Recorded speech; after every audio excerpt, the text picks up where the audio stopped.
Hello, everyone, and welcome to the Circle of the World podcast, where we discuss Joe Abercrombie's First Law series. I am one of your hosts, Lord Chamberlain Jeffrey, and here are my co-hosts. Archlector George. And Harrison, the Adeptus Historical. We continue our coverage of Best Served Cold, Joe's first standalone, and the next First Law entry after the original trilogy. And on this episode, we cover Thus The Whirligig. So let's get started. As usual, before we start, you know. You are all loved. You are all cared for by the generous arms of the Circle of the World podcast. We are very consistent, aren't we? Releasing episodes once a week. You guys are so blessed for that. You know how many podcasts that I follow that sometimes go a month or two without releasing an episode? Mm-hmm. They may be better podcasts, but they're more irritating. Yeah, better produced and all that, but Don't forget, folks, at the end of the day, you are appreciated, but you are blessed. Blessed with our voices, our dulcet tones. So we want to, just thank you for your continued support. You're so nice and kind, and your interactions with us makes, us feel so nice inside and fuzzy. But thank you. Just remember to follow us on our social media platforms, as well as on our YouTube page, the never-ending, never-finished YouTube page. It's a work in progress, okay? It is a work in progress, but it is slow and steady wins the race kind of progress, that kind of thing. Mm. So, and let's be honest, I don't think primarily people are listening to this on the YouTube. I think it's nice to have it there as an option, but most people are listening on Spotify and Google and whatever. Yeah, I think they are actually, like Apple Podcast, Spotify, all that. Mm-hmm. You are correct, but we do need to complete it just for the people. For consistency, lads, for consistency. Yes, for posterity's sake. So, we will start right into Thus The Whirligig, as it is a long chapter. And we start this one where we left off, between Monza and Shivers, but this time we start off with Shivers' perspective.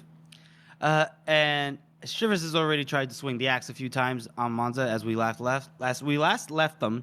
Shivers decided to this is the moment to betray Monza and try to kill her.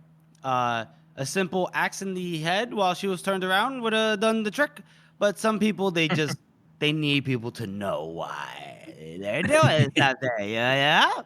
So he's caught up in the moment. Logically, he shouldn't do this, but I do like that that's pointed out, because lots of times it's not pointed out how illogical that decision is. It's like a writer is afraid to admit that that's an illogical choice on the character's behalf, and he does not make the mistake here. He's like, this is so stupid. Why am I doing this? But it feels good. Mm-hmm. Yep. And Monza is trying to reason with him, saying he doesn't have to do this, that he can still walk away. She's offering him a chance, back to the north, and no one would chase him. He goes, like, a man has to stick at something, doesn't he? I've got my pride still. She goes, shit on your pride. You'd be selling your ass in the alleys of talent if it wasn't for me. That's true. You knew the risk. That's very true. You chose to take my money. True. I made no promises to you, and I broke none. True. That bitch Eider won't give you a scale, and he doesn't know how to argue with most of that. Although, I love it. Like 5 lines, she like completely gets rid of any like argument other than his emotional distress to be like, bro, what the fuck? Yeah. I'm paying you, dog. What is your issue? Well, I didn't like that I should have been your eye. Yeah. I love Shivers, but I think Monza's got her issues, but I don't think this is one of them. Yeah. Well, we saw it from the other side, in Monza's perspective, when Shivers was saying the stuff he was in the process of betraying her. She kind of was like, this was inevitable. This is what I deserve. This is whatever, blah, blah, blah.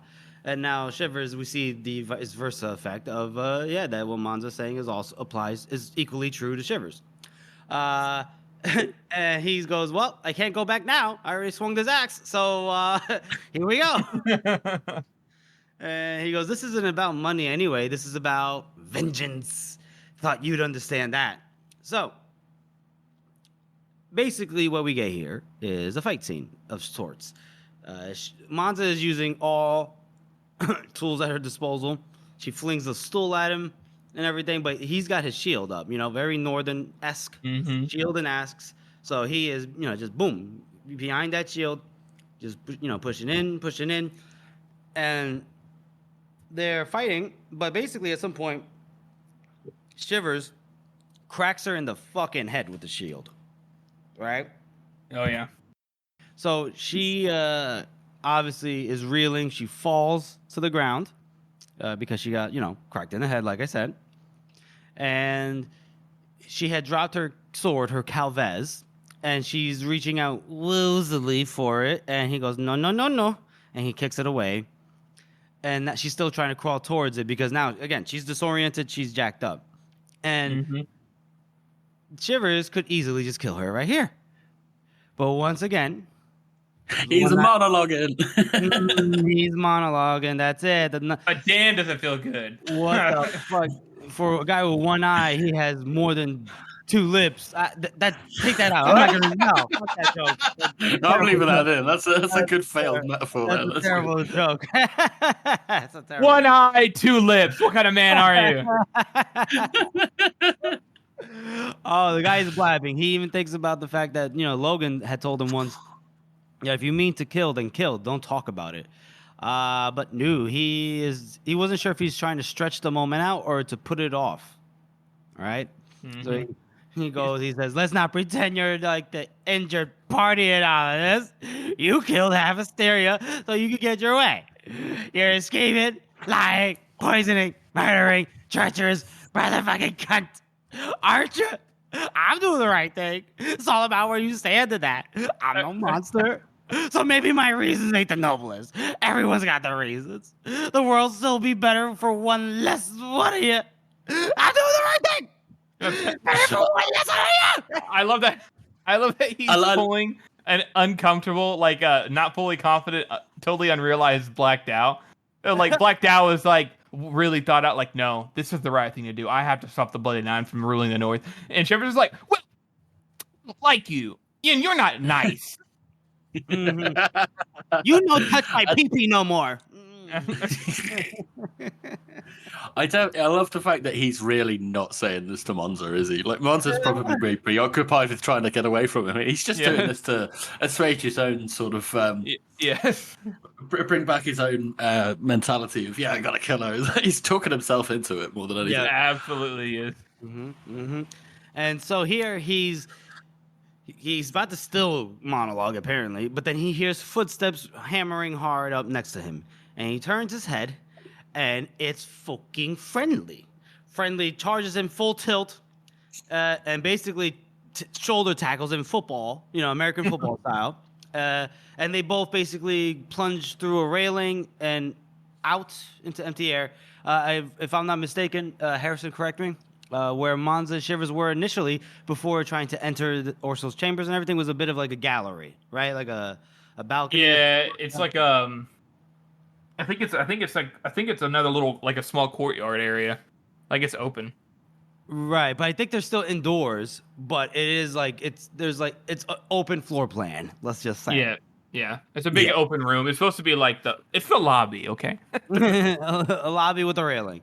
So I think it's important to remember, like this is a palace, not a castle. Right. So the outer walls are really strong, but the inside's all just fucking finery and fancy shit. Yeah. Well, isn't Fontesarmo technically a fortress built into the mountain? Everybody says that, but I think the location gives it more protection than anything else. Well, I think it's got big tall walls, but the interior isn't very defensible. Right, because you can't get past the outer walls anyway without sugar. Right. It is. It's a castle, right? It's got really good, like you guys said, it's got really good walls, but it's also where it's located. It's like up on a cliff, basically, too. So you can only assault it from one side. So, and there are 2 walls, but the inside is all finery and stuff. Maybe it used to be like a hardcore like this is a fortress, and then Orso got in and it was like, this is where I'm gonna make my home, and renovated. And you see that in real life as well. Like a lot of the traditional fortresses and castles then just got turned into fancy mansions for the rich people. Yeah. Mm-hmm. Gotcha. Well, so basically, Friendly is fulfilling his job that Casca gave him, which is to try to protect Monza. He could have got there a little earlier. Timing is everything, and he was a little lackadaisical here. Maybe he was jerking off to some Dyson around the corner or something. I don't know, but he could have been better on that. Do you want to say anything about the whole mindset of Shivers at this point? I think that he's fully realized as who he is. I think he was, last time we were in his head here. I think this is like the actions he's taking now to fulfill what he's been wanting to do for some time now. Mm-hmm. But really, like it's kind of pointed, like you guys already pointed out, it's really not about Monza. It's really just all about him and how he's feeling. He went through something traumatic. He's changing, and she doesn't fit in the ideology if she has to live. It has to be somebody's fault, and he's still got his pride, doesn't he? It's got to be her, so it's kind of I think it comes down to the fact that he is suffering, and at this point he's finally just lashing out, and so it's not he doesn't even know how to actually talk about his feelings at this point anymore because he's kept it all bottled up inside. Now he's just exploding without any kind of actual thought to it. So it's tragic because we've seen him try to be a good man and fail, and then turn into a bad man. But at the same time, most of it's his fault. Yeah. So Shivers, what an insult. Yeah, he's a bit of an insult, isn't he? It's very hard to feel sorry for him, isn't it? Yeah. At this point, in the same way, the way that he wants you to. Right. Yeah, because we felt sorry for him when he got his eye burned out. That was yikes. Yeah. Yikes. And especially because he doesn't really know any of these flashback bits that we've seen. Yep. About Monza and the way that she's been kind of redeemed in our eyes. Like that, none of that has happened for Shivers. Yeah. So all of these things that he is saying out loud to kind of convince himself, as far as he's concerned, that is all true. Right. That is true. Okay. Yeah. I will also say as well, like Monza is somebody who silently suffers and is just like, oh, she always makes excuses for reasons why she's not good. Whereas Shivers is basically doing the other way around right now. He's saying, well, I'm doing the right thing. And Monza never makes that excuse ever. She even when it comes to the vengeance stuff, she knows it's not what's best. She just wants to do it because that's what feels good, which is similar to what Shivers is doing here. And Shivers is like, thought you understand. But whereas Shivers is regressing, Monza's at least making some progress in that field. So possibly. I don't know. I think it's just kind of how you feeling, hon? I think it kind of goes to show that this is really what this book is all about, isn't it? That revenge is sort of an empty concept and it doesn't really mean anything in the end. Yep. It really doesn't. And it doesn't give you anything. Still feel just as empty as you did before. Exactly. Hopefully everything's okay. Are you saying everything okay? Okay. Yeah, we're good. Just want to make sure. For fun. Just want to make sure. Yes. Okay. So that ends their little segment for that moment, and then we switch over to Nicomo Casca. Actually, but not his perspective. We're in the perspective of Castor Morvier, as we last left him, is now hiding in the latrine, the bathroom.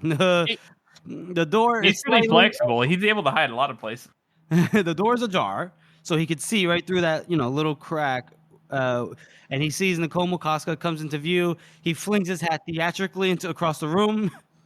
So he goes and he looks at. He starts smiling to himself because he sees that Casca has the metal flask in his hand, the same one that Morvier had tossed at Casca in Sapani. And he goes, look, this guy never changed. Ha ha. And then he smiles even more when he hears the liquor cabinet opening up. and Casca is, it looks like he's filling up the flask. And then and Victor's, he knows, like, how can you drink that piss? And then he goes, like, I have to drink something, don't I? It was recommended to me by an old friend now, a lass who is dead. Apparently it's some kind of vintage or some spirit. And then Victus asks him, like, do you have any old friends who aren't dead? And Casca goes, only you, Victus, only you. And then Casca goes to some more bottles and procures, like, a glass in one hand and another bottle. So it was a distinctly purple vessel, and Morvir clearly remembered poisoning it a few moments ago. So he's gonna be great. It's gonna be great. Casca is gonna, just poison himself and everything. And then they start, shuffling cards he hears. And then they joke like, oh, should we play 5 scales a hand or should we play for honor? And then everybody goes like, ha ha. And then they talk about what they're gonna bet, and then they go, just like old times. And then Victus goes, yes, except no Andish, Cesaria, and no Cezine. And Casca goes, yes. Well, besides from that, anyway, should you deal or shall I? And then we switch over back to Friendly and Shivers' perspective. And Shivers and Friendly are just picking themselves off the ground. Their little tumble off the balcony. And onto Duke Corso's harpsichord. Harpsichord. And what's that again? Is that like an organ? So a harpsichord is the same as a piano, but instead of a hammer hitting the string, it's something plucking the string. So it sounds more like it sounds more like a string instrument than it does like a. Interesting. So it's funny. Must have been a comical sound when they landed. Yes, definitely.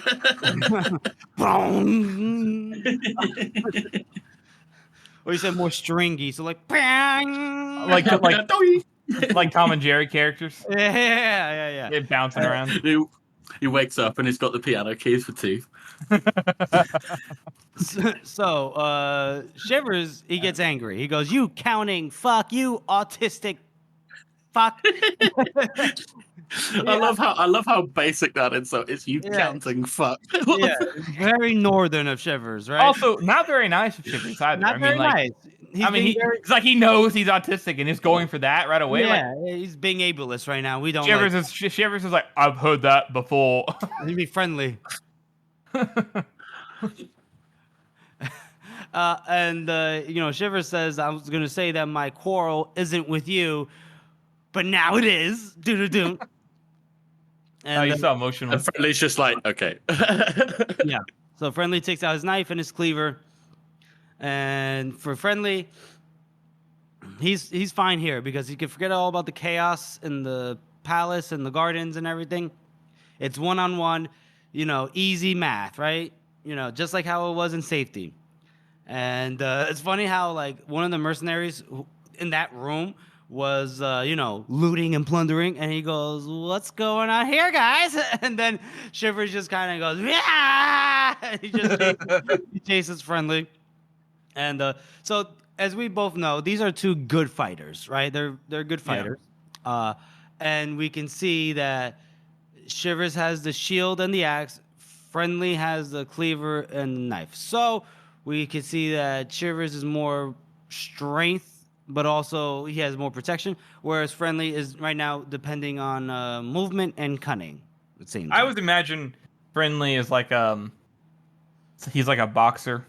Like, he's really nimble. He dodges very quick, very easy, and just then lashes out and goes for a Roy Jones Jr. in his heyday. Yeah, he's just like stab. And it makes it what Friendly has in his hands. Basically a cleaver and a knife. Like, he does really well against Shivers here. I know Shivers is emotionally distraught, so there is that. He definitely is not on his A game. Mm-hmm. But most Northmen are better in this state because they're like bloodlusted or berserk or whatever. And Friendly's definitely, having a hard time, but he's like on par with them. So yeah, props to Friendly. He's pretty badass. Yes, he is. You have to be to survive Safety, right? And they're fighting each other, hitting each other, trying to stab, cut. They nick each other. Shivers hits him with the shield a little bit. At some point, Shivers is able to bundle Friendly down some more stairs. And I like how as Friendly is falling, he's falling downstairs, and he said the worst of it was that he couldn't even count them. But our man Friendly is not one to be down and out for the count for long, because as soon as he picks himself back up, he is immediately he's like 14 steps, 2 times 7, a big black shape with light twinkling from one eye. He gets it. And then Friendly bank hits him on. He goes, down you come. And then we switch perspectives once again. And then we're back to Monza. And she keeps crawling because that's all she can do, one stride at a time. She's just focusing on that Calvez. She's just nervously waiting for Shivers' axe to, crack her in the back of the head and give her the ugly ending she deserved. And I love the fact that she's not even aware that Shivers isn't even there anymore. Yeah. She's just like, at least he's not talking anymore. Yeah. She really got gonked, didn't she? No, she really did. Yep. Yeah, I mean, getting hit over the head with like a 30-pound piece of wooden iron. Yeah, that's gonna take it out of you for a bit. Yeah. Yep. She turns around and she looks and she goes, "Where is he?" And she just doesn't see him. Just sees like a gap in the railing at the edge of the gallery. She goes, "Interesting." And she kind of like walks over to there. And she looks down and she sees the 3 mercenaries that were busy looting the room when her and Shivers had passed through it initially. They're now staring down at a shattered harpsichord. Like, what the fuck? We were going to loot that. My daughter always wanted a harpsichord. Now I can only bring him back pieces of one. And so then she goes, all right, well, now there's other things that she has to focus on, which is Orso.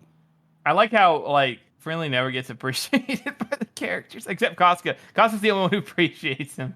Everyone else, he does something, and they're like, oh, I wonder who did that. He never gets noticed. Yeah. Not that Friendly cares that much, but, Yeah. Yeah, and so she, makes her way up to, I guess, this big antechamber. We saw this before when she first went into Fonza's Armo with Benna. It's like that big dome with there's it was painted like Michelangelo's or the Sistine Chapel kind of thing, whatever going on there. 2 great staircases, right? Remember that? Yep. Yeah. Very pretty. Very, very, very pretty. So we got lots of artistic descriptions in this chapter. Mm-hmm. Yeah, and if you guys want to get into that, we can. I'm just going to be brief on this. That on the chamber leading at the foot of these stairs, these great staircases. It's a large room, and it is a pitched battle essentially with Orso's guards and the 1,000 Swords mercenaries. And at this point, Monza, she remembers one of Vittorio's, maxims, which is never fight your own battles if someone else is willing to fight them for you. So she goes, you know what? I'm just gonna kind of let all this die down, and she just hides in the shadows. But if you want to talk about how the chamber looks and stuff, feel free. No, I just want to say the word, it uses the word fresco, which is exactly right, and it's exactly what you said, Jeff. It's the Sistine Chapel is probably the most famous fresco ever. A fresco? So it completely fits. So a fresco is specifically when you paint onto a plaster that's drying. So it's part of the actual wall rather than painted onto the wall. Oh. That's cool as fuck. I didn't know that. I didn't know that. That's cool. Oh, look at that. Look at Georgie hitting us with that. Love that. It's another random fact that I had. Real life lore. It's actually just because you have a European education and we're American educated. Yeah. That's the real reason why. We're like, we don't You say that like I learned that in school. Paint, architecture, why not make it either use brick or make it a square? I don't see the reason to add art. We're going to tear it down in 3 months anyways, build a better one. I do like how, many times, I think Joe gets better at this as time goes on, too. In the first original trilogy, there's less moments where he talk about the way something, looked, especially the architecture. Right. Just because I think, he was so focused on the characters and story. With especially Styria here, there's a lot of nods and talking about like, well, this it looks like this and it had this thing, and like we had the whole big description of Visserine with its towers, and then we had the description of Talons itself with the big dome that was broken in, and there's always been these little lore drops of the New Empire stuff, which I think is also lore stuff for the Old Empire if they relate to each other, which seems like they definitely do to some degree. So he does this a lot more in this book than he does in a lot of others, and it's pretty interesting. I wonder if like he just likes the architecture. I mean, we all like that kind of architecture, don't we? Mm-hmm. But I do think he does, as time goes on, talk more about the way things look in that way, rather than just being in the characters' heads, which is nice. I think it's good to have a balance, and you can see the improvement over time. And you can definitely tell that this is modern, whereas everything else that we've seen is, you got your traditional paintings like the Arapello as well. It's a copy of the one that Duke Salier has in his collection, whereas that's just a painting, whereas this would be a copy. Yeah. So he's, Duke also is trying to like emulate all of these styles that we've seen from all over Styria throughout the book, and they're all in this one place. And it's just interesting. It's just an interesting little detail that he didn't have to put into this chapter. Yeah, no, it's really interesting that you mentioned the whole art thing. I didn't think of it to that level, but it also that is also in parallel with the fact that Monza, because of her, this is all getting torn down again and burned and ruined. And obviously Orso did his share in his own part too, but I think it's also kind of to show a mirror, her reflection. If what you said is true about all of the different art styles and things like that, kind of circling back here, and then she's running through the destruction of all of it. It's a nice little parallel, whether Joe perfectly meant for that to be the case or not. Well said. Just to get you back onto track, Jeff, I love the fact that she says at the end here that after all this description, she's like, this is the last time I stood in, like when we were stood in front of these doors, the last time that I was stood with Benna. And then it's safe to say that things have changed, which is not just for the surroundings, but for her more than anything. Yeah, pretty much for sure. And, as she eases back into the shadows, what we see next is we're back to Casca. And Casca is now pouring Victus a glass of that grape spirit. And, to put it politely, Gurkish grape spirit was not to everyone's taste. But, Casca has developed a taste for everything. And so he started drinking from his own flask as well. And then, so they start, they're playing their cards. I don't know, what they got, Earth or whatever, like whatever this is. It's like poker, I guess you could say. And damn it, you always did have the luck of a demon. And Casca says, well, and you have the loyalty of one. And so now he needs to go take a shit, Casca says. And he goes, no tampering with the deck while I'm away, you hear? And Victus goes, me? You could trust me, General. And Casca goes, as he's walking away, he goes, of course I can. And then he's walking. He's focusing on the doorway, that dark crack to the latrine, where Morvier is. He's judging distances, and then he twists his wrist. He felt his throwing knife drop into his waiting palm, spun about, and it goes, just like I trusted you at Afieria.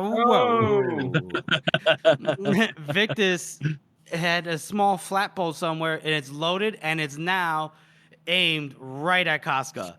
And then Victus goes, and Dish took a sword thrust for you? Caesarius sacrificed himself? I knew those two bastards, remember? What kind of a fucking idiot do you take me for?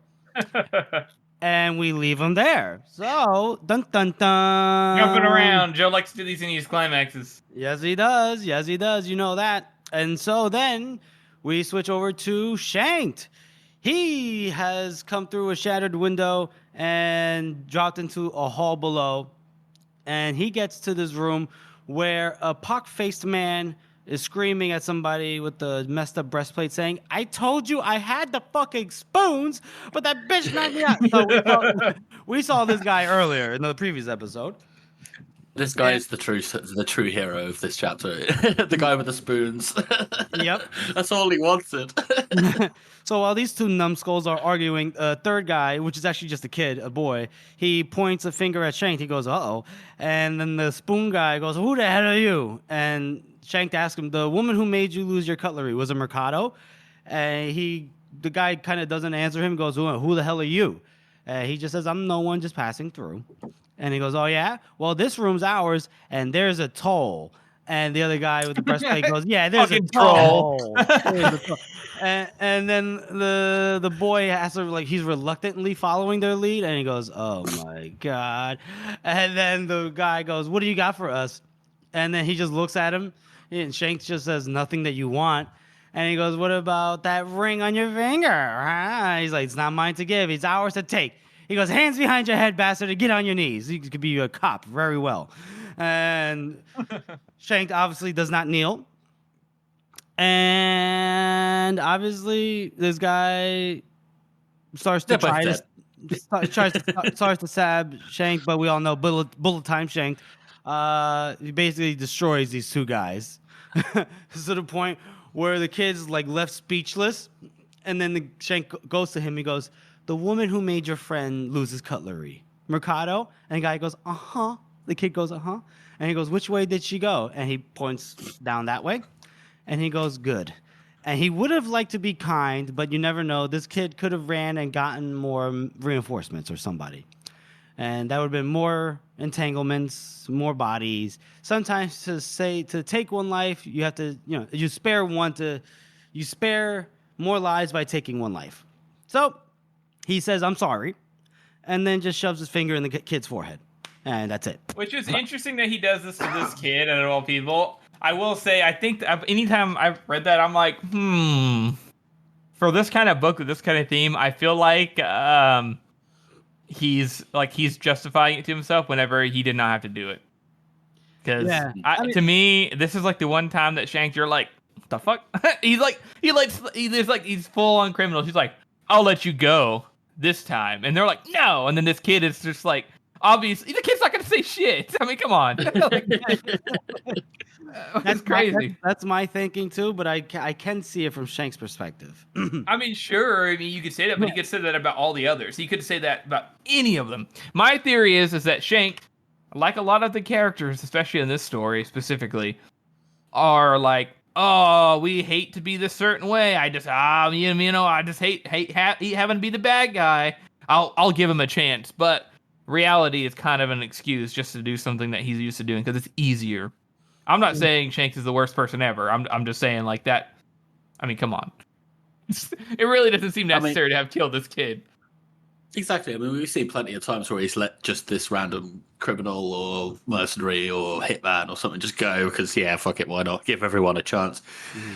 But this is like a critical situation for him where he's like, well, I can't let anything get in the way, so sorry, kid, see ya. Yeah. Yeah. Oh, yeah.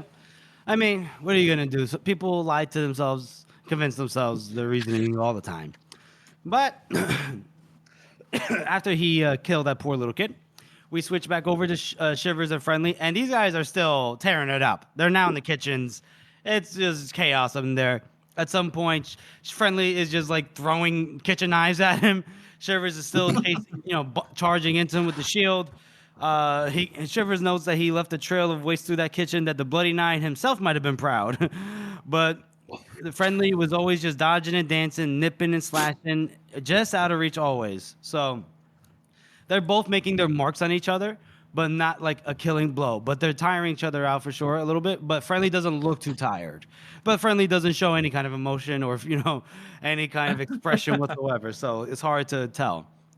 And Shivers, he goes like, "Come here, you tricky fucker. Let's put an end to you." And Friendly goes, "You come here. Let's put an end to you." And so Shivers, he cracks his neck, he shoulders, he stretches, he goes, "Right, you fucking are." And they charge, and then that's, that. So we switch back over to Casca's perspective, and he looks down at his knife, and he goes, "If I said I was just going to peel an orange with this knife, would you believe me, maybe?" And Victor smiles. He goes, "Look, I don't believe another word you'll say, but don't worry, you won't be saying many more words." And, Casca goes, why is it that men pointing loaded flat bows always feel the need to gloat rather than just shooting, simply letting fly? I love that that's a meta commentary on the chapter. Yep. Everyone is just fucking monologue in this chapter. Absolutely, everybody. And Victus goes, well, because gloating's fun. And then he takes which you know what? Fair enough.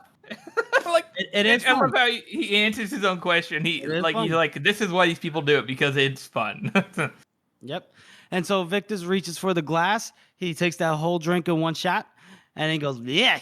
He's like, that stuff is sour. And then Casca goes, well, it's not as sour as my situation.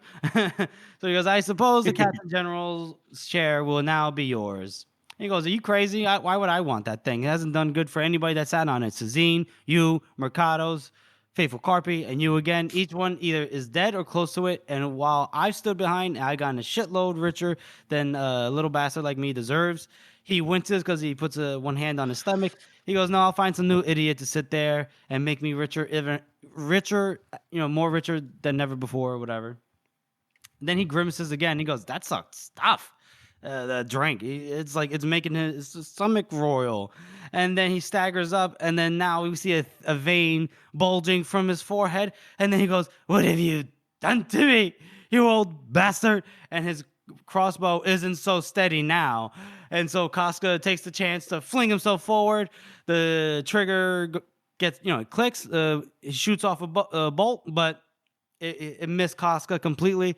And so then, Casca goes, ha ha! He rolls himself up, but Victus is there and bashes him in the face with the bow.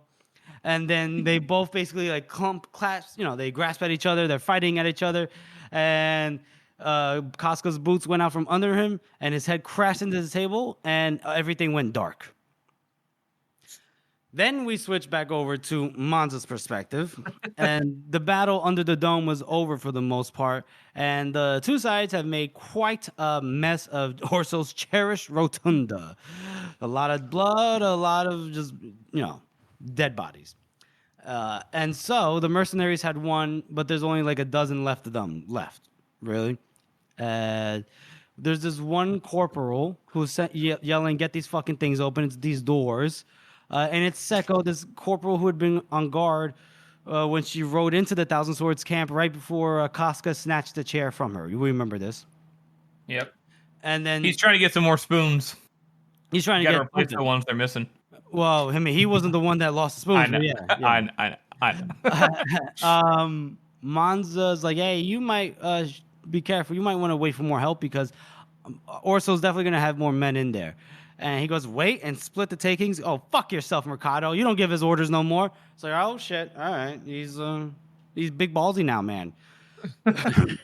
I like the way Joe goes out of his way to point out that this is the same person that was asleep at his post. Yeah. Mm-hmm. Yeah. And so they take some axes and they start chopping at these doors. They finally are able to prise these doors open and they spill in. And Monza is like, oh, fuck, this is going to suck. But sometimes you just have to grasp the nettle. And so she, runs right around the door frame after them, keeping low. And then she just hears like a bunch of flatbows going off. And just all these mercenaries are getting shot. Bam, bam, bam, bam. And she goes, oh, fuck. And which is pretty cool. I love that these last guys that are protecting Orso are hardcore. I love it. I love that elite bodyguard status of them being yeah, she even mentions it's crazy that these guys are still loyal to him even here at the end. Yep. These guys are all right, they're just waiting for the door to open. We're we'll kill all of them. I don't give a fuck. Mm-hmm. They don't stand. Also, the difference too.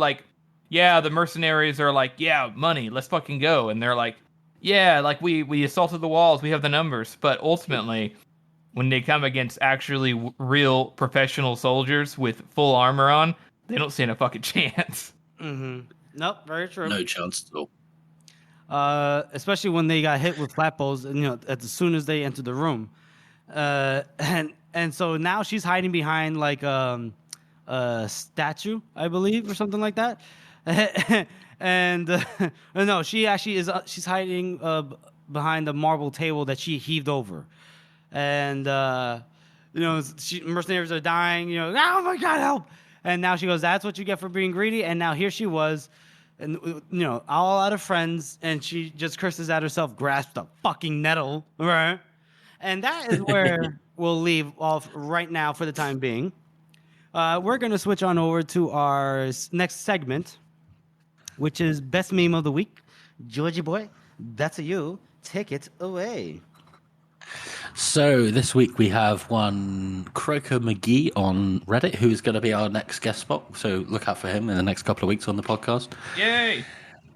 And he's uploaded one of my favourite Jeremy Clarkson memes, which is brilliant. It's Castor Morvier poisoning the crown of Styria.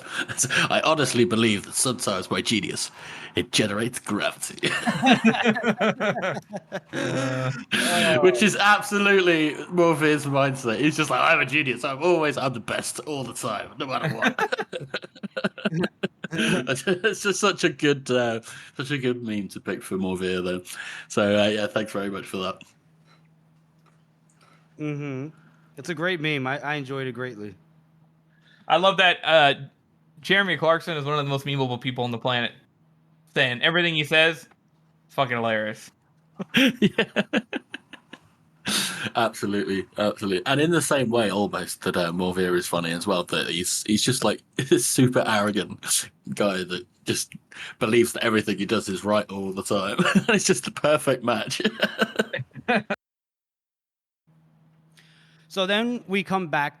So let's go back to finishing up the chapter read through, and so we come back to Friendly and Shivers.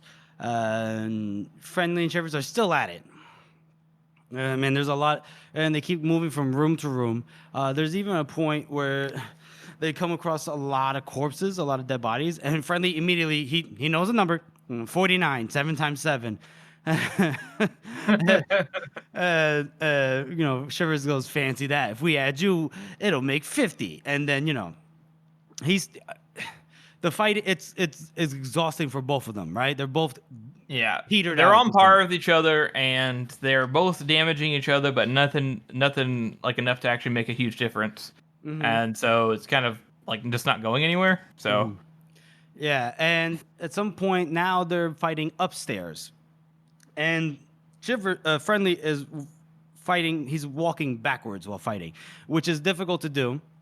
And, well, he slipped on a corpse's hand and twisted his ankle. And Shivers saw it. And basically, Shivers took a gash out of Friendly's calf. And then, yeah. Friendly's still able to get like a slash on Shivers' forearm. But then Shivers is able. Basically, they're fighting and stabbing each other, and Shivers cracks him in the head again with the shield, as well as Friendly stabbing Shivers in the thigh, and hits him again with the shield, and Friendly kind of like collapses. His head hits the marble, and he's about to grab his cleaver again, but then Shivers rams his shield down into Friendly's arm, and he felt 2 bones in his forearm break. And that's a nasty break as well. Oh, yes, it is. And so then Shivers grabs his axe, and now Friendly is just watching him do it with like a mild curiosity. He sees he sees a scar on Shivers' wrist in the shape of a number 7. 7 was a good number, just as it had been the first day they met, just as it always has.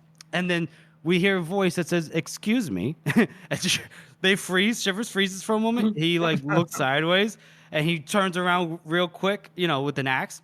And it's a guy that's standing behind Shivers, a lean man with pale hair. It's difficult to see what happened, but basically the axe mixed, and Shivers' shield had shattered, and he was sent tumbling across the chamber, crashing into the far wall. And rolled down the opposite set of steps, flopping over once, twice, 3 times, and lying still at the bottom. And then Friendly still, he's barely able to like 3 talk. times. 3 times. And then the pale. I love how Shank's just like, stay, and Friendly's like, yeah, I'm not arguing. Yep, not a problem, because we can tell obviously that's Shank. And then he looks up at the ceiling, the fresco, 7 winged women with 7 swords. It's beautiful, beautiful work. And then we switch back over to now Caster Morvere's perspective. And this man has gone through a range of emotions, right? Triumphant delight as he saw Casca drink from the flask. Horror and a pointless search for a hiding place as the old mercenary declared his intention to visit the latrine. Curiosity as he saw Victus produce a flatbow and load it and train it at Casca's back. Triumph once again as he watched Victus consume his own spirit, the poison spirit. And then finally he was having to like close his mouth, clamp his hand over his mouth to stop himself from laughing as like Casca, who's been poisoned, flings himself clumsily at poison Victus as they wrestled, fell to the floor, and lay still in a final embrace. So the ironies, to Morvere's mind, the ironies had piled onto each other so high they couldn't even be seen. Oh, man.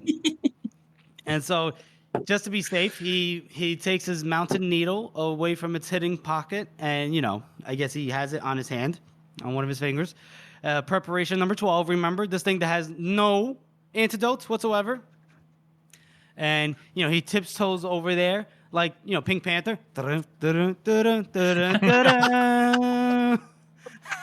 More be like, I don't think there's another character that is more like, maybe there is, over the top. Mm-hmm. I don't know. It's almost unbelievable, but it's fantastic. Not like in a bad way. It's so funny. It's not like just everything that he describes. Like he doesn't open the door quietly. He opens the door with the gentlest of creaks. Yeah, like the whole idea to everything has to be dramatic, everything has to be perfect. He's so special, but in reality, Morvere's just like anybody else. And I like how he always points that out. Like he's not as clever as he thinks he is. He doesn't move as sneakily as he thinks he is. It's just silly though to read from his perspective. Mm-hmm. I wonder if this is how, like, after a narcissist is like, I don't, what a narcissist would say if they read this? I don't do that. Yeah, exactly. I only read books with the highest of the highest quality. Yeah. That pushes. I was so sad when Morvere died. That was so unfair. So basically, Morvere, he tiptoes over there. The table's on its side. It's chaos over there, and Casca's he's laying on his back. And Victus is draped on top of him, and so Morvere, he kneels beside them with his free hand. I guess that doesn't have the mounted needle. He, rolls Victus's corpse off of Casca, right? Yep. And then he looks at Casca's face. His eyes were closed, his mouth open, blood streaked his cheek from a wound on his forehead. His skin was waxy pale with the unmistakable sheen of death. And then Morvere goes, "A man can change, eh? So much for your promises." And to his tremendous shock, Casca's eyes snapped suddenly open. To his even more tremendous shock, an indescribably awful pain lanced up through his stomach. He took in a great shuddering breath and gave vent to an unearthly howl. Looking down, he perceived that the old mercenary had driven a knife into his groin. Desperately, he raised his arm, and there was a faint slapping sound as Casca seized his wrist and wrenched it sharply sideways, causing the needle to sink into Morvere's neck. There was a pregnant pause. They remained frozen, a human sculpture, the knife still in Morvere's groin, the needle in his neck, gripped by his hand, gripped by Casca's hand. Casca frowned up. Morvere stared down. His eyes bulged. His body trembled. He said nothing. What could one possibly say? The implications were crushingly obvious. Already the most potent poison of which he was aware, carried swiftly from neck to brain, was causing his extremities to become numb. And Casca goes, "Poison the great spirit, eh?" And Morvere, all he can say is, "Fleur." And then Casca goes, "Did you forget I promised you never to drink again?" He grabs his flask, upends it, and white liquid comes out. Goat's milk. I hear is good for the digestion. The strongest thing I've had since we left Sapani, but it would hardly do to let everyone know it. I have a certain reputation to uphold here. Hence, all the battles. And then Casca shoves him over, and the strength is rapidly fading from Morvir's limbs, and he can't resist. The agony in his groin had faded to a dull throb. And Casca looks at him and he goes, didn't I promise you I'd stop? What kind of man do you take me for? That I'd break my word. Morvir can't speak. He can't say anything. And Casca says, I need to thank you. You see, Morvir, a man can change given the proper encouragement, and your scorn was the very spur I needed. And Morvir thanks, killed by his own agent. It was the way so many great practitioners of his profession ended their lives. And on the eve of his retirement, too, he was sure there was an irony there somewhere. And Casca goes, do you know the best thing? He can't even, admit that there's irony. He's, too far. He's like, surely there's irony, but I can't find it. And then Casca goes, do you know the best thing about all of this? Is now I can start drinking again. I think you missed over a very important point there, is that Morvir admits here that he poisoned his own mother. Yeah. Yes. Oh yes, I did. I skipped that, right? I did. The last sentiment that we have of him is, is like he talked about how earlier in the last episode how, oh well, too bad to kill everybody. Like his old master and all of his old apprentices and everybody at the orphanage. He killed all his old apprentices and even everyone at the orphanage, basically. And and you're like, oh, that's fucked up. And then he's like, oh, my mother, the most beautiful woman in the world, almost unhealthily, kind of in a weird way. And then I killed her too. I what a shame. But he's literally killed everyone he's ever quote unquote loved because he had no choice. Because he's so likable. They just didn't understand him. The last vestiges of sympathy. I love that too. I even thought to myself, I'm like, is Morvir sympathetic? And then we get to this point, and we get to the point when we know he killed his own mom too. No, he's not sympathetic at all. It's all his fault. Every single thing that's gone wrong, all of those painful reverses are all his fault. Yes. What a piece of shit. Yes. And for what? It's for his own pride. It's so sad for those other people, but I love that Casca's line here where he's like, did you think I forgot the promise I made? It's so cold, dude. That is hardcore. That would be the Casca edit. You know what I mean? If you were making an edit of Casca, that would be did you think I'd forget a promise? And then it's such a badass line. It is. It's extremely badass. But I also like the fact that this sort of shows how cunning Casca is, because Casca knows if Morvir was going to try and poison him, that's how he'd do it. Mm-hmm. So, he bigs it up and makes out that he's still a fucking drunk all the time. In public, so that Morvir will come in and go, oh yeah, I'll just poison all the bottles, even though he has his goat who's just going to give him perfectly good milk all the time. Because if he poisons the goat dies. True. Mm-hmm. It's so clever. It's so fucking... It kind of overestimates, but kind of elevates Casca in most people's opinions here, because he's actually smart. He's not just a fucking stupid drunk. Yeah, and this is also a unique scene too, because not only is it badass for Casca, not only is it cathartic for the audience to see Morvir die, because he's a complete fucking monster, and just almost with really no redeeming qualities. I thought he was hilarious. Other than him being hilarious, but he doesn't think he's hilarious. He just thinks he's being that good. It's unintentional hilarious. Yeah. It's kind of like with Ladislaw, right? It's he's funny, but he shouldn't be. But all that being said, this is that Morvir is one of the only characters with a POV to die. That's a full, the main character in a POV. I don't mean a little person story or something like that we'll get next book. He's one of two characters that we see die in his own POV book. No other characters die. In his own POV, you said? Yeah, in his own POV. Let me be clear. I'm saying of all, each of his books have like 6 or so main characters. Yeah. Of those characters in the stories, only 2 characters die. Of those main their POVs POV. during their POV, or just mean like even in their own story. Like there are some other characters that are in the original trilogy that eventually die. I don't think that's too much of a spoiler to say. All right. I mean, I think West is dead by the end. Last argument. West is dead by the end of the trilogy, but he dies off screen. One of 3. Who's the other one? Who's the other one? The one who must not be named. Oh, yeah, no, yeah. Oh, maybe. Oh, my heart.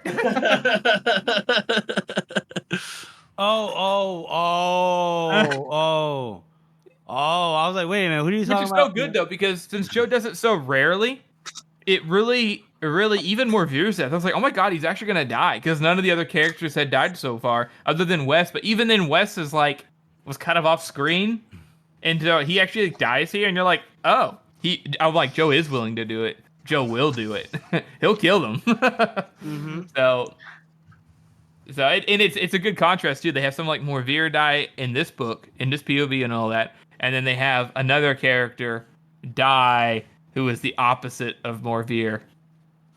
So, in that you dirty duck, Joe, you know what you were doing. You may have not known that you were gonna kill the other character until later, but you knew what you were doing. You knew it. Mm-hmm. Yep. This is such a well crafted scene and build up of Casca's character primarily, but also Morveer's just like complete downfall. Yeah, and it's really well done. Yeah, Morveer was at the highest of highs, and now he did. And you gotta appreciate how I do. Go ahead, sorry, Jeff. No, you go ahead.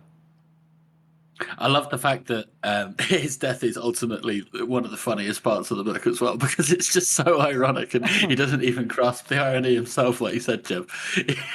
Like, he's just failed up basically this entire time, made all of these horrible mistakes, and thought, oh yeah, no, it was because I'm brilliant, that's why I've made out of this. And now this horrible mistake that he's made by underestimating Casca. Yeah. And he just goes, oh fuck, this is all my fault. Yep. And you gotta appreciate Casca's intelligence. The minute he saw Victus, I don't know if you mentioned this, Harrison, when I stepped away. The minute he saw that Victus was reacting to the drink, he goes, oh fuck, Morveer's here somewhere. So he knew that even when they go down, he has to pretend to be dead, because he knows Morveer's probably gonna go check on him. All right, or he could probably heard, he goes the gentlest of creaks, and for all we know, that latrine door opened like a. So yeah.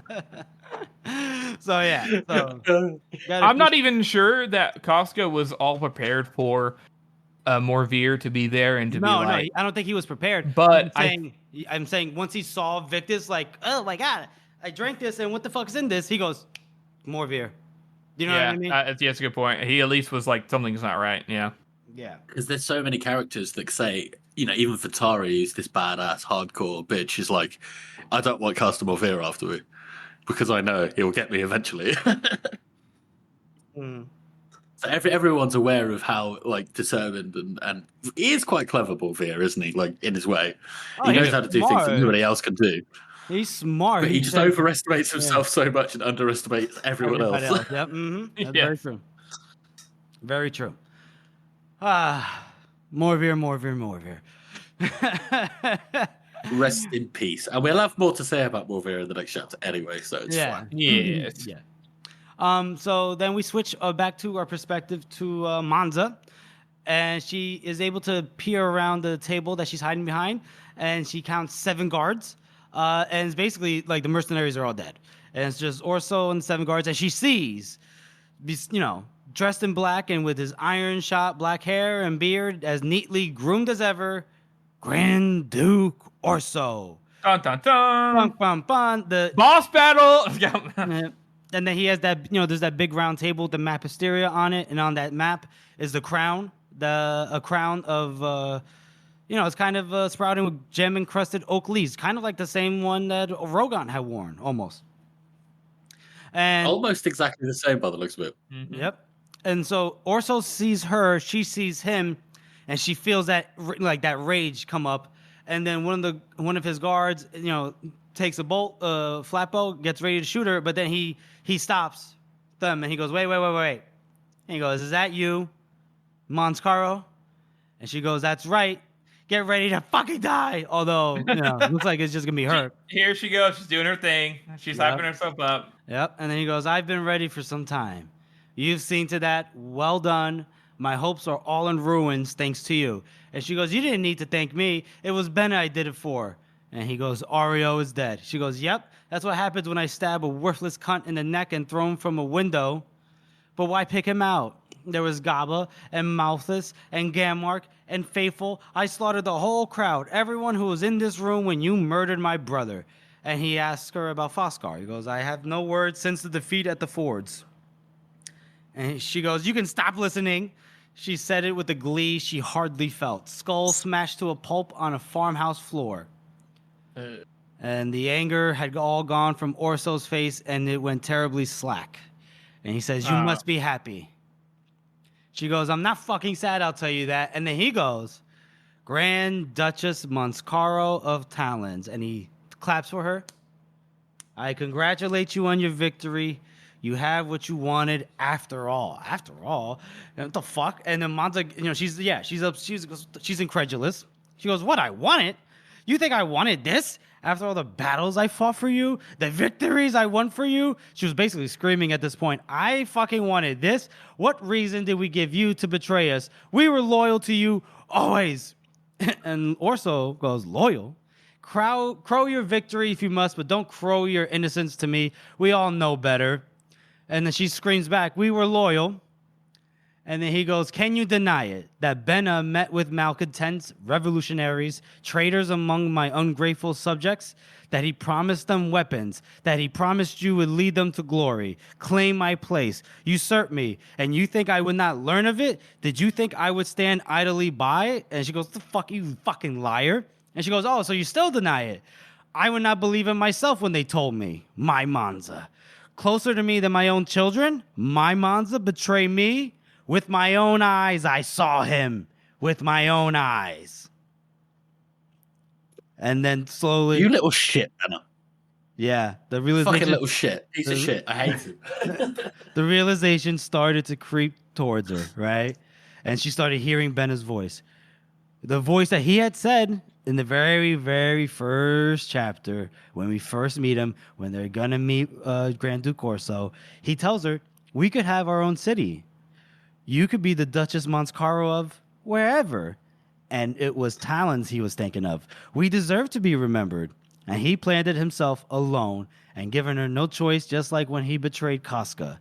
It's better this way. Just like when he took Herman's gold, this is for us.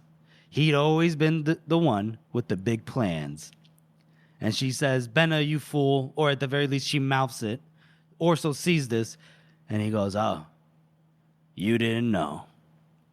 You didn't know, and now we are come to this. Your brother doomed himself, and both of us, and half Asteria asides. Just when I think I know it all, life always finds a way to surprise me.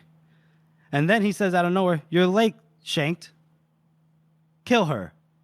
And we go, what the fuck? And we look, and Monza looks around, and a man had stolen up while they were speaking, his soft boots not making the slightest sound. And now he stands over her, close enough to touch. And he holds out his hand, and there's a ring in his palm, and it's the ruby ring that Benna had given her. And he tells Monza, I believe this is yours. And it's a pale, lean face. Not old, but deeply lined, with harsh cheekbones and eyes hungry, bright, and bruised sockets. And Monza's eyes went wide with shock because she recognized him. And Orso, screaming, kill her! But then the newcomer smiles.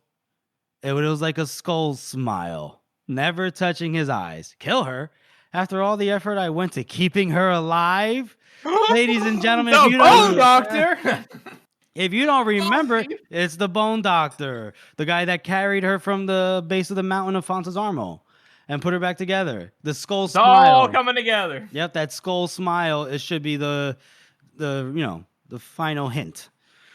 And then Shank looked down at her, and he sees that the color had drained from her face. She looked just as pale, almost, as when he first found her, broken among the rubbish on the slopes of Fontesarmo, or when she first awoken after he pulled the stitches. And he goes, kill her? We're now in Shank's perspective, by the way. After I carried her from the mountain, after I mended her bones and stitched her back together and protected her from her hirelings in Piranti, she did not thank him after he tossed her ring at her, but he did not expect thanks. It was not for her thanks that he had done it. And then Orso's like, kill them both. So to his 7 guards. And here we go. It's bullet time. Shanked once again. I don't know if I need to go into detail with this, but basically he murders them all in the space of there's a lot of this. I love that his bullet time sequences have this much detail, but from Monza's perspective, it's just bang and all the guards are dead. It's just like, what? Yeah. And then Grand Duke Orso is still alive. He's just standing where, just like in shock. And Shank goes, I never leave a job half done, but I was never working for you. Dun, dun, dun. Dun, dun, dun. And so back in Monza's perspective, she gets to her face. Back in Monza's perspective, she gets to her feet, just kind of like with a stunned face, looking at all the strewn bodies and everything. And then she steps past these bodies. She walks right up to Orso, right? She's walking up to him, and Orso watches her come in silence. And she is just there, a sword's length away, and she's just waiting. And she doesn't know what she's waiting for now, because now the moment's here, right? This moment that she's struggled for so long, all these deaths, all this chaos, all this mayhem. And Orso just kind of goes, all right, well, he grabs the crown and he looks at it and he goes, this was to be mine. This was almost mine. This is what you fought for all those years, and this is what you kept from me in the end. When you build your life around only one thing, love only one person, dream only one dream, you risk losing everything at a stroke. You built your life around your brother. I built mine around the crown. And then he just tossed it aside. And he goes, look at us now, both equally wretched. And she goes, not equally. I still have you. And he goes, when you have killed me, what will you live for then? Monza, Monza, what will you do without me? And she goes, I'll think of something. And just gently stabs him. Quick, in the chest. And then he kind of grunts. And he touches his chest, and it came away bloody. And he goes, is that all? I was expecting more. And then just crumples to his feet.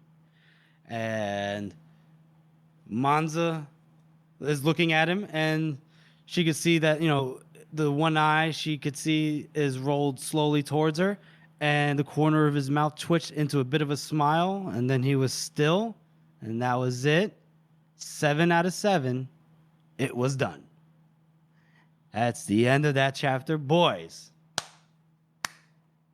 I want to say, just before we get on to the ratings, I love that Joe is basically talking to us directly as the author when he's like, I expected more. It's like, because we all do.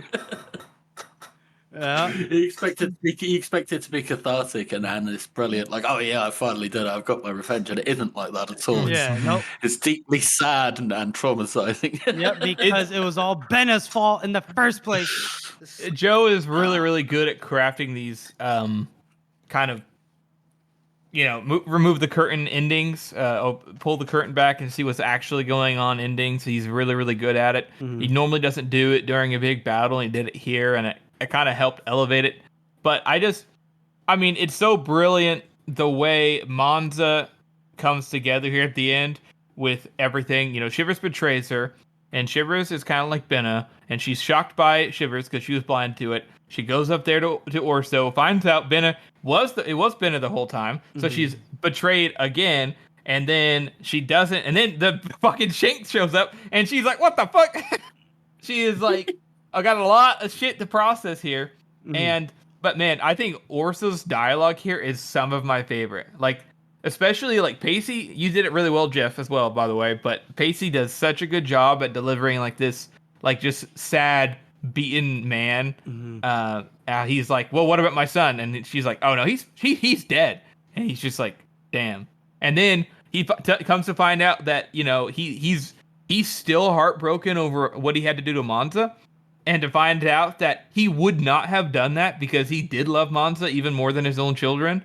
And the only reason he did is because he felt like he didn't have a choice. Because he even that means that Orso, who is the person who delegates people, the level of, you know, he went and looked himself. Yeah. So I mean, he dressed up as a spy, went with his homies, and saw the fucking thing. Yeah, he is somebody who is he's a delegator. He's good at picking people. He goes, you tell me what's going on. He sits in this palace. Yeah. He's good at that. He doesn't he doesn't get off his ass. You know, he lets other people do. And it's the fact that he got off his ass to go see for himself to see if Monza really did betray him. To him, you know, he thought she did because it was Benna, and Benna does nothing. But then again, Benna does everything without Monza. Yeah, he just ropes her in at the very last second, not giving her a choice. Fuck Benna. Fuck Benna. It's so fucked. And to hear him say, Monza, what will you do without me? Is such a good line. It's so good. Because everyone we hear it repeated so many times in flashbacks and but just everything. What I do without you. Yeah, exactly. But because it's reversed now. Yeah, exactly. Because he realized that, like, because Orso at the end here, because he actually, for the most part, kind of, you know, understood Monza, not like Casca did, but like. He was a father figure like Casca who understands her in a certain way. And we didn't get to see the relationship very much, but he knows that what she needs is, like she said, like he pointed out just a minute ago, I did everything for this crown, you did everything for Benna, and we're blind to it. And now I'm not the source of your revenge. Now you're not fighting for me. And even though I needed you all this time, what are you going to do without me? Because he understands that that's what she's actually been doing. If she did that to that point, if she didn't even know that Benna was doing all those things, and she was blind to that, that means that, you know, Monza, what would you do without Benna? So now it's like, I'm all you have left, Monza. What are you going to do without me? And I think he genuinely is like sad, less so that he's about to die, and more sad that Monza. You know, what's the purpose now? Mm-hmm. Because exactly, I don't want to say he forgives her, but he definitely is not like mad at her anymore. He just feels like, well, what am I doing now? Kill her. You know, like that's he's just following through his procedure. But it's so well crafted. Mm-hmm. Like, goddamn. 9 out of 9 for me. To be clear. Yeah, 9 out of 9. 9 out of 9. I mean, was there any doubt? No. Yeah, what more is there to be said? For real. Also, to all you Friendly haters, Friendly was fighting. I know I mentioned this before, but Friendly was fighting Shivers, backing upstairs backwards, and then tripped, and that's how he got hurt. I'm just saying, Shivers is great and he's good, but if you're gonna put Shivers super high on a list, you got to put Friendly pretty high on the list. Okay. Well, that's why you don't put Shivers super high on the list. Exactly. Because. He was equally matched with, you know, Friendly. That's why. Sorry. But speaking of lists, I think recently there was one of those sort of like who's the most hated characters in the First Law. Obviously our friend Leo was at the top, but not one person out of like 100 comments mentioned Benna. And I was so disappointed. I was like, how could you not hate this little fucking slimy cunt? I hate him so much. He's one of the even though we only see him for one chapter. Benna is also not one of the characters like Morvier or Ladislaw where he's a shit person, but oh my god, at least he's funny because he's so ridiculous. Benna is like the worst kind of character all the way around. The worst kind of person. Slimy and greedy and selfish and manipulative, no redeeming qualities. Like, god damn, dude. Mm-hmm. The way that he manipulates Monza, and we see it in some of this chapter as well, when you see the flashbacks of all the things he said, like, oh no, this is for us, and I thought you'd be happy, and stuff like that. It's like, it makes my skin crawl every single time. I hate him so much. I fucking despise Benna. I despise him. But at least Leo believed in what he was doing. He was a good man. Oh god. Yeah, it's got to be a 9 out of 9. So let's move on to trifecta.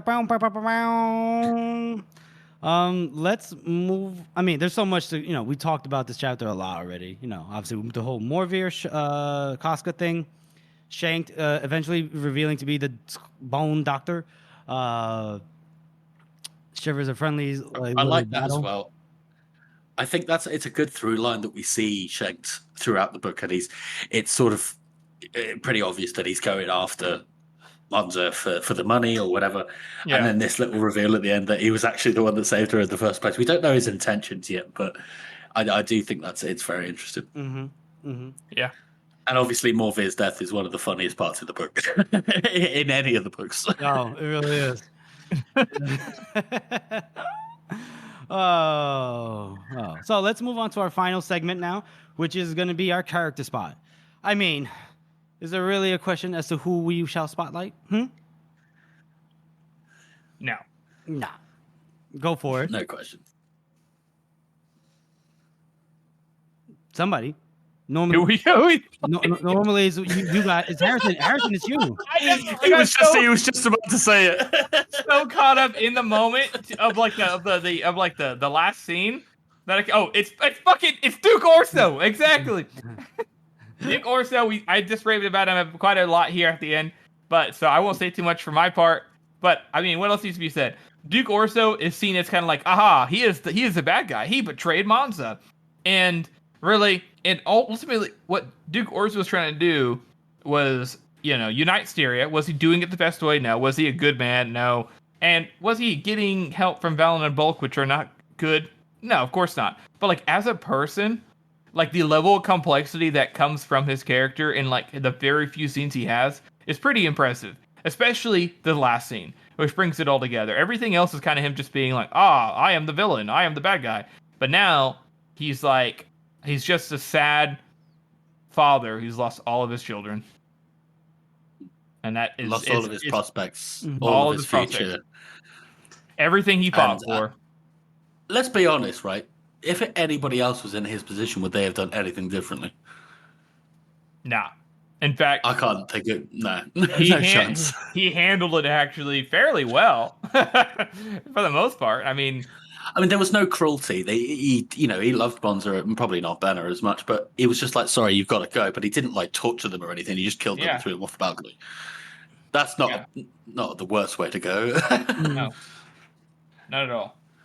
And you know what? From what we see, his people loved him. His army loved him. Yeah. His soldiers were loyal right until the end. He's got to be doing something right here. Mm-hmm. Yeah. And in the end, was Rogon going to be a better king than Orso was? Nah. Orso's only the antagonist just because of the perceived betrayal with Monza. But I mean, come on, let's forget. He's the hero of Last Argument of Kings. He brought the Taiwanese army to protect Adua. I love that as well. The fact that Joe has set this character up as sort of a savior at the same time. And then the next book he's an asshole. Yeah.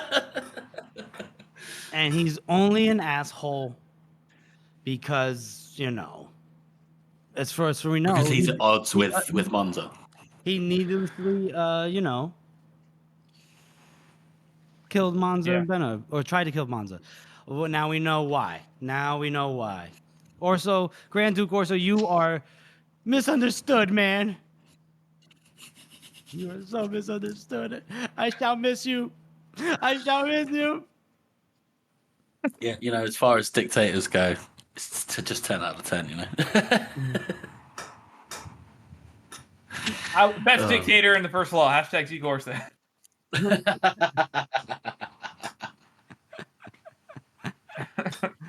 Oh, wow. What an episode, folks. What an episode. We hope you enjoyed that. That was a good one for us, at least.